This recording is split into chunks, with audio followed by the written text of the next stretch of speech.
connecting you. This is Iowa's News Now at 6. Okay, we'll take care of it, Mayor. President Trump makes a stop in Cedar Rapids. He's telling Iowans he'll make sure they'll get the federal funds they need to recover from that vicious storm. We begin Iowa's News Now with team coverage tonight of the recovery efforts across eastern Iowa. This a little more than a week after the deadly storm battered the state. We have an update tonight from the city of Cedar Rapids. They talk about the recovery, and we get a visit from President Trump. Iowa's News Now anchor David Amalotti witnessed Air Force One land. He is live from one of the many areas in Cedar Rapids now recovering. David.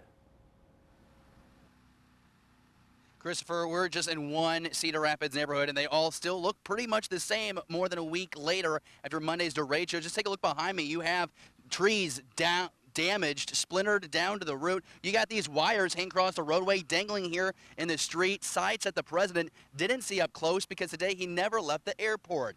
When he touched ground, he immediately met Governor Kim Reynolds, Cedar Rapids Mayor Brad Hart, and other area and state leaders. The focus was on tree damage and what insurance could cover, but the needs of those displaced was buried to the end of the meeting.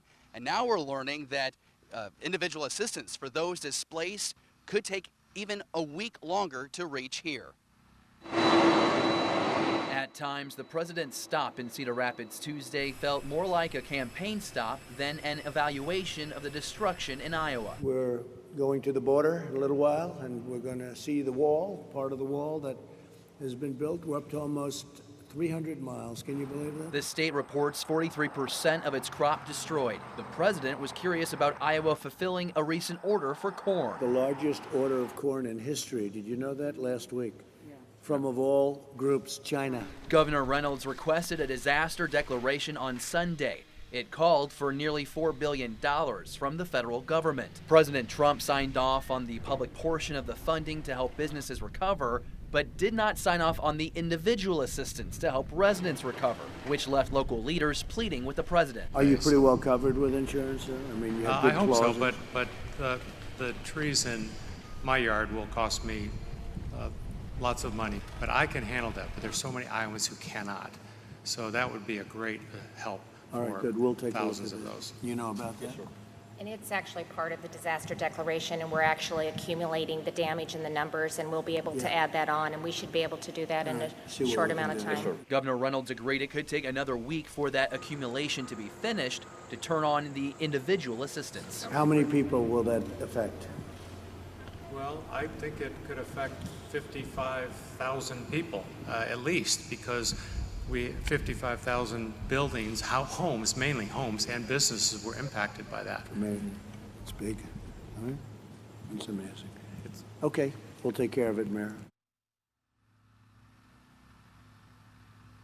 Now, some are criticizing the president for politicizing the disaster relief. We do know that incumbent Democratic Congresswoman Abby Finkenauer was not invited to the president's visit today. Instead, her opponent, Republican Ashley Hinson, President Trump rather, made a stop here in Cedar Rapids before Arizona, where he's making a campaign stop right now. Live in Cedar Rapids, David Amalotti, Iowa's News Now. Governor Reynolds sent out the paperwork for federal recovery to the White House on Sunday. The president approved parts of it yesterday. Now, critics argue she should have sent it out sooner. Former Governor Tom Vilsack supports Governor Reynolds' approach. He says an administration should only submit a disaster declaration when it has all the information it needs to convince the federal government. A governor has to make sure that they have all the T's crossed and the I's dotted before submitting a declaration, because if you submit it wrong and it gets bounced back, then you've got weeks and weeks of further delay. Governor Reynolds told the president the state is still gathering data on the damage. They'll add on to the request beyond their damage assessment in that initial paperwork. Well, dozens of people showed up at the Eastern Iowa airport to see President Trump today, but they only got to see Air Force One land and then take off again. The president moved immediately to the round table, then headed back. One mom brought her kids to see the big event. Well, it was really thrilling just to see that such a prominent figure was inside that plane, and knowing that he was in there and that he came all the way to Iowa because he cares about us and what we're going through. Both supporters and protesters turned out for the president's visit. And overall, the weather continues to cooperate for all the cleanup efforts out there. We had highs again, a little bit below normal for this time of year. 78 the high in Cedar Rapids, 81 for Waterloo, Iowa City, and down in Washington, 77 the high in Owine and Dubuque.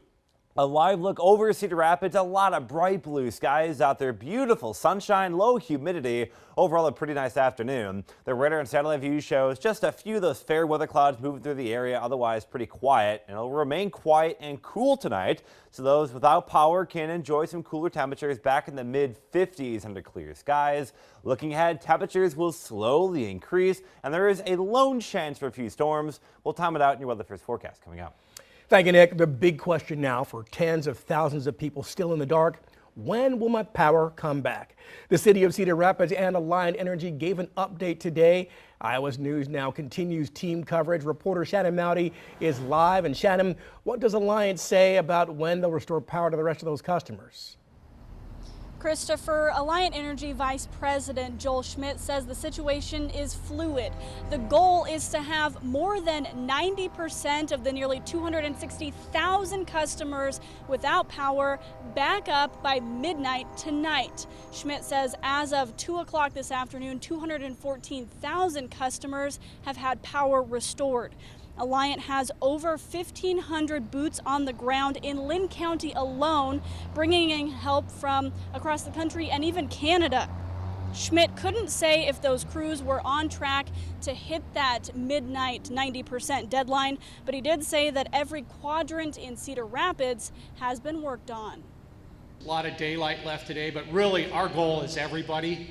We said the majority with a deadline to start there, but that's really, as I said earlier, just because it's Wednesday morning, if we are at 90 or if we're above or below that, our crews are going till we're at 100%.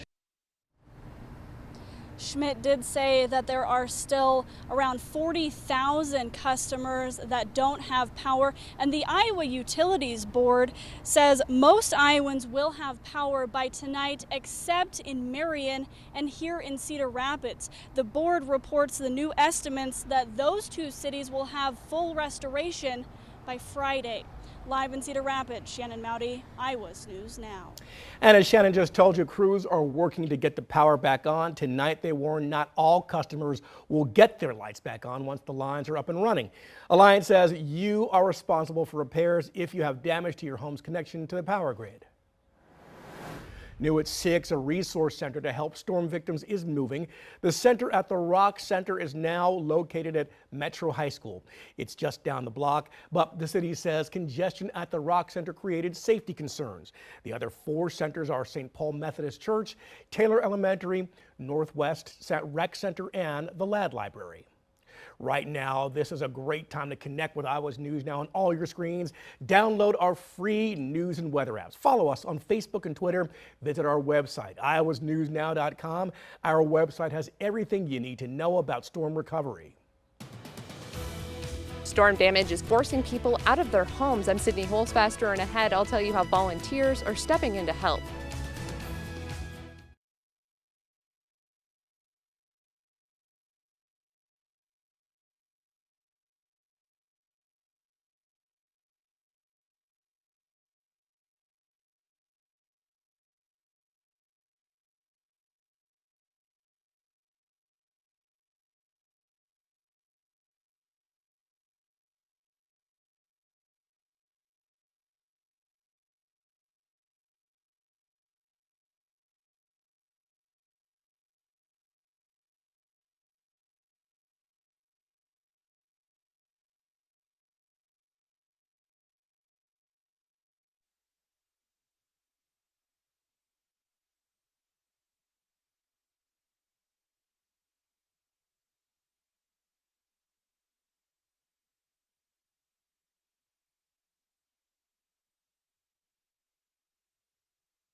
Right now, hundreds of people are looking for a new place to live tonight. Storm damage forcing Cedar Rapids to condemn apartment complexes around the city. Iowa's News Now reporter Sydney Holzfaster has the details. People that live here at the Westwoods apartment tell me they haven't heard from their landlord in over a week, and right now they're unsure if it's safe to stay here.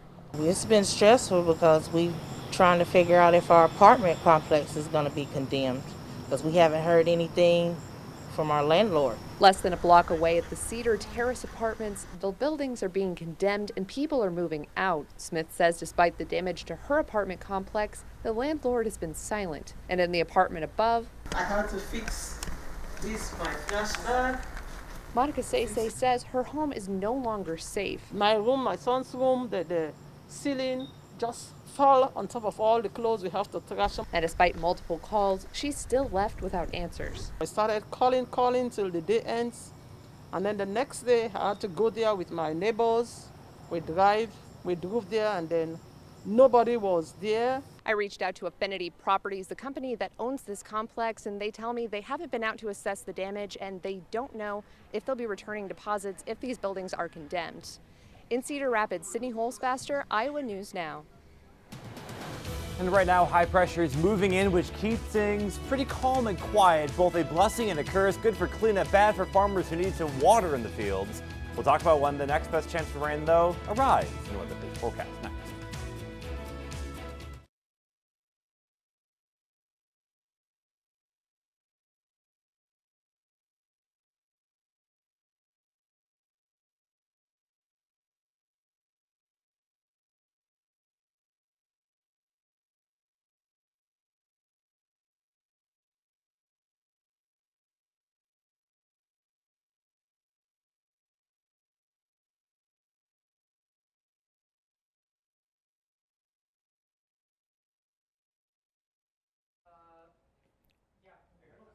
Mic check, 5, 4, 3, 2, 1, 2. Thanks.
So many Iowans have lost so much, first from the deadly pandemic and now from the brutal storm. Now imagine losing your best friend. Iowa's News Now continues our live team coverage. Devin Truby tells us about the impact on local animal shelters. Devin. Here at the Cedar Valley Humane Society, their power was just restored today. And while some employees don't yet have power themselves and have damage to their own homes, their focus is here. The dogs were definitely a little worked up. Luckily, we were all the staff was here and we were able to comfort them during that time. We lost power on Monday and we were fortunate to find a generator on day 2 and get that hooked up. Unfortunately, that was taken from our property within hours of receiving it and hooking it up. We had staff and volunteers bringing us water from their homes and jugging it, like putting it in jugs and bringing it in for us. After we got this next generator, we were able to get water back up and fans going, so that was definitely, helpful for that. We definitely had seen, less donations with COVID going on. We're not open to the public, but feel free to stop by and knock on our doors. We're here 8 to 4, Monday through Sunday. That story brought to us by photographer Matthew Karoff. For more information on the Pet Food Bank and how you can help, visit our website, iowanewsnow.com. Reporting live in Cedar Rapids, I'm Devin Truby. He's become a Cedar Rapids hero and an icon. Willie Fairley owns Willie Ray's Barbecue Shack. He's been giving out free meals to anyone who's hungry for the past week. Iowa's News Now reporter Emily Chavez is live outside his business right now. Emily. Christopher, earlier today, people were lined up for Willie's food. He's been feeding them out of the good of his own heart, from hot dogs to hamburgers to chicken and ribs. Willie Fairley wants to make sure his community is fed. For the past week, Willie has been out in the community doing what he loves, grilling. He's given out hundreds of meals free of charge, and he says he's definitely feeling the love on social media. Hundreds share their experience, and Willie tells me he's the one who feels thankful. Now, the way everything's been embraced, seeing so many people come together, working together, and it's a blessing to be a part of Cedar Rapids. Willie says his mission is to help feed a homeless shelter at least once a week once the aftermath of the derecho is over. Live in Cedar Rapids, Emily Chavez, Iowa's News Now. The Salvation Army continues relief efforts here in Cedar Rapids tonight. They're providing food and shelter to people hit by the storm. They're serving hot lunches on C Avenue from noon to 1:30 each day. At that time, we knew immediately we had to up our service to make sure that we were feeding the folks that needed sustenance, food, water, and providing emotional comfort as best as possible. The Salvation Army also has mobile disaster teams going out to some of the hardest hit areas.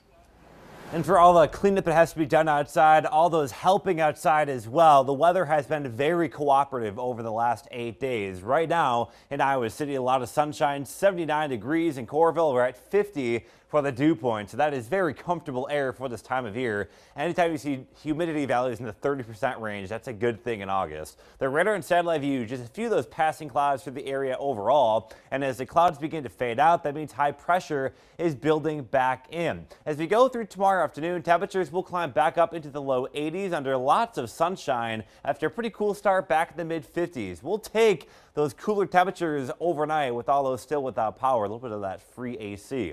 So predictor shows calm conditions overnight as high pressure builds in. It really sets up pretty much right overhead by tomorrow afternoon. But as that high skirts off to our south and east, it begins to bring in some south winds. And that bumps up our temperatures, especially heading into Thursday. High pressure, though, will still be influencing the area, and that means a lot of sunshine in place. But again, you'll notice the winds now coming in out of the south and southwest. That means temperatures will climb heading towards the weekend, likely mid 80s by Friday and Saturday, and a little bit more moisture may fuel some showers and storms on Saturday. Overall, though, it doesn't look incredibly organized, so we're leaving just a chance for it. Otherwise, heading into next week, I think the pattern looks to get a lot warmer. Thankfully, we're not dealing with this right now with all the recovery efforts underway. But by early next week, the jet stream should build up to the north, and that should pump up some much warmer air into our area. We're talking highs probably back in the upper 80s. So for tonight, though, a nice clear and cool night. We're in the mid 50s under mostly clear skies. High pressure will keep the wind pretty calm. By tomorrow, we got low 80s across the board, plentiful sunshine, and overall a very pleasant day with a light south wind as high pressure moves out. 70 forecast breaks down like this. Low 80s for Wednesday and Thursday. By Friday and Saturday, those mid 80s returned, a little bit more humidity. Again, the lone chance for showers and storms comes in on Saturday. Thank you, Nick. A former Cedar Rapids school therapist is now behind bars accused of having sex with a teenage boy she was treating. Miranda Breeden now faces federal charges. Investigators say Breeden had sex with a 14-year-old boy and his 16-year-old brother during the 2019-2020 school year. Federal investigators say Breeden even tried to buy a gun for the 14-year-old. The Cedar Rapids School District says they became aware of the incidents back on January 22nd. Breeden is now scheduled to make her first appearance in federal court on Friday. Developing right now, President Trump's re-election campaign and some GOP groups are now suing a third county here in Iowa over absentee ballot request forms. Iowa's News Now anchor Karen Fuller is here to break down the newest lawsuit. Karen.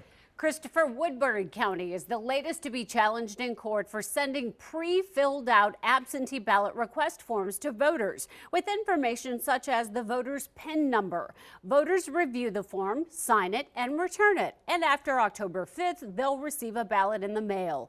It's meant to keep polling places less crowded because of the coronavirus threat. Both Lynn and Johnson counties are named in identical lawsuits filed last week. The lawsuits name election officials, but unlike the Democratic-leaning Lynn and Johnson counties, Woodbury supported President Trump over Hillary Clinton in the 2016 election. So far, more than 70,000 Iowans have requested ballots in those three counties. The lawsuits argue that the county's mailings violate a directive from Iowa Secretary of State Paul Pate, who told local officials last month that the forms must be mailed blank in order for uniformity statewide. And under a new law passed by the Republican-controlled legislature, county auditors can no longer use their own databases to fill in blank PIN numbers on the forms, even though they could in previous elections. Their only option is to try and get in touch with voters one by one to have voters correct the errors themselves. The counties say that would take too long before the November 3rd election, and that they do have the authority to promote absentee voting during a pandemic. They say leaving the forms blank could keep many Iowans from casting a ballot. Karen Fuller, Iowa's News Now. Coming up next in sports, a battle is brewing over Big Ten football, but Kirk Ferentz hasn't caused a stir. Hear what he has to say about a lack of communication when Iowa's News Now comes back.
Mic check. Mic check. 1, 2, 3. 1, 2, 3. Mic check. Mic check.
This is Iowa's News Now Sports with Grant Becker. A week ago today, the Big Ten became the first Power 5 football conference to postpone the sports season, including football, to the spring. And while largely schools and coaches have been supportive of the league's decision, some players and many parents have questioned the decision and pleaded for transparency about how that call was made. But when he was asked about it last week, Kirk Ferentz thinks it was handled correctly. Ultimately, I also have learned in life, there's a chain of command, and I'm certainly not a medical expert. And I think, whether it's national or whether it's state, or in this case, campus or conference, there are certain things that right now I think the presidents and the medical experts have responsibility for. And ultimately, I think, they really are the ones who have the best vantage point about what does make sense. The response is quite different from Big Ten parents, however, and you can hear their side of the story tonight as they prepare to visit the Big Ten headquarters outside of Chicago this weekend. That's tonight at 9 and 10. And a quick look at your forecast going forward into tomorrow. A cool start in the mid-50s, but by the afternoon, back in the low 80s with lots of sunshine. Overall, a pretty pleasant day for all those cleanup efforts. Thank you, Nick, and thank you for watching Iowa's News Now. Connect with us on Facebook, Twitter, and Instagram, and at iowasnewsnow.com. Our next newscast is tonight at 9. Have a good night.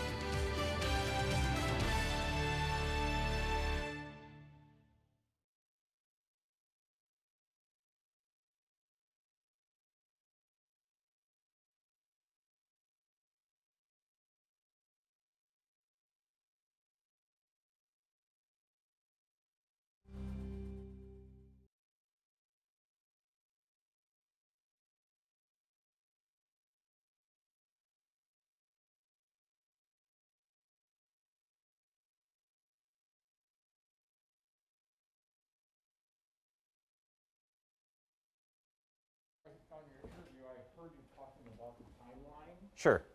And I'd like my sister-in-law who... Recording. Stand by. 3, 2. A break from the heat is coming to an end. Well above normal temperatures coming up at 10.